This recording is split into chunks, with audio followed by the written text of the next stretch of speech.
नाज़रीन हेडलाइंस वाली वाक़िया आगे कंदासीं। वॾो वज़ीर मादली शाह सिंध जे बरसात मुतासिर इलाइक़नि जे दौरे ते आहे। DC हाउस चटो में वॾे वज़ीर खे बरसात ऐं ॿोॾि सबबि तबाहकारी ऐं इमदादी कार्रवाइनि ते ब्रीफिंग ॾिनी वई। उन मौक़े ते वॾे वज़ीर मादली शाह चयो त केटी बंदर JT स्कीम खे ॿीहर CPEC में वॾे वज़ीर चयो त ही स्कीम केटी बंदर ऐं उन जे रवासियुनि जी ज़िंदगी बदिलाए छॾींदी। वॾे वज़ीर खे ब्रीफिंग ॾिनी वई त ठटे में हिन वक़्त ताईं 600 मिलीमीटर बरसात थी चुकी आहे। बरसात सबबि तबाही थी आहे।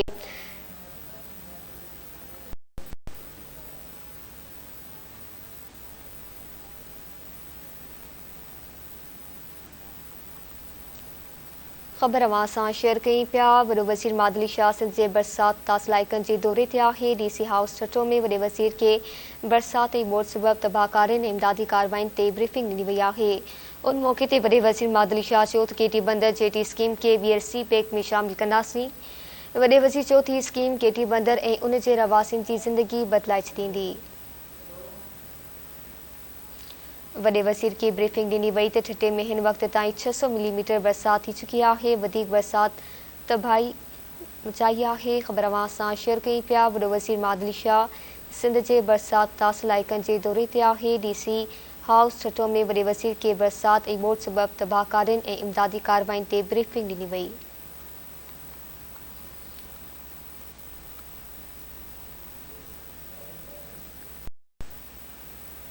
60% फैमिलीज़ को जो कि गरीब सबसे गरीब से शुरू होंगे और 60% तक जाएंगे, उसको फ़ी घराना 25,000 रुपये की इमदाद दी जा रही है बेनज़ीर इनकम सपोर्ट प्रोग्राम के तहत।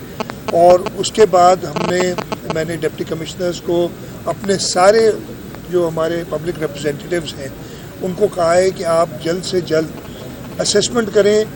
एक तो लोगों को जो अपना नुकसान हुआ है, घर गिरे हैं, लोगों की जो काश्त की है उन्होंने फसलों को नुकसान पहुंचा है, लाइफ स्टॉक जानवरों को जो काफ़ी नुकसान हुआ है उसकी असेसमेंट करें।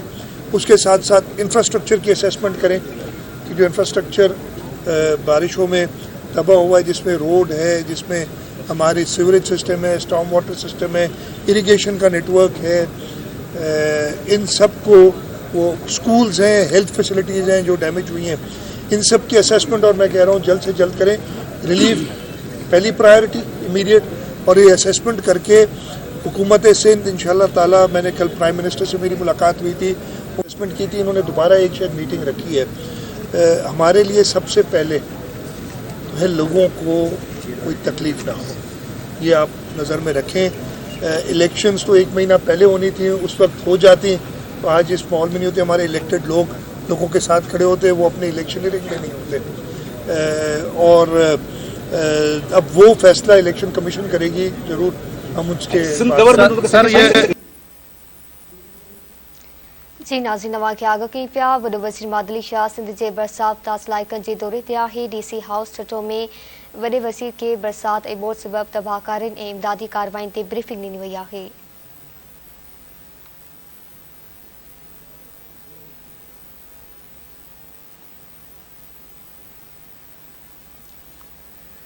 आगाह कई पिया खे वॾो वज़ीर मादली शाह सिंध जे बरसात मुतासिर इलाइक़नि जे दौरे ते आहे। DC हाउस चटो में वॾे वज़ीर खे बरसात ऐं ॿोॾि सबबि तबाहकारियुनि ऐं इमदादी कार्रवाइनि ते ब्रीफिंग ॾिनी वई आहे। इन सां वधीक तफ़सील मालूम कंदासीं। वीडियो लिंक ते मौजूद आहे ठटे मां रहमतुल्लाह चिटो। जी रहमतुल्लाह।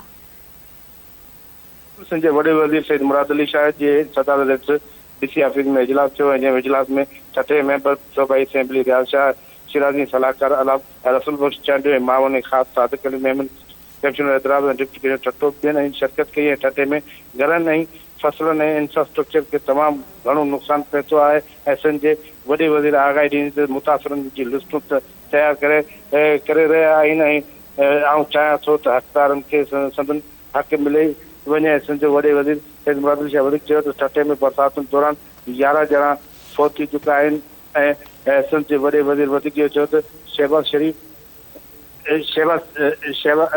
शरीफ खां मदद जी दरख़्वास्त कई वई आहे ऐं वज़ीर आज़म मूंखे यकीन ॾियारियो आहे त हू सिंध हुकूमत जी मुकमल सपोर्ट कंदो।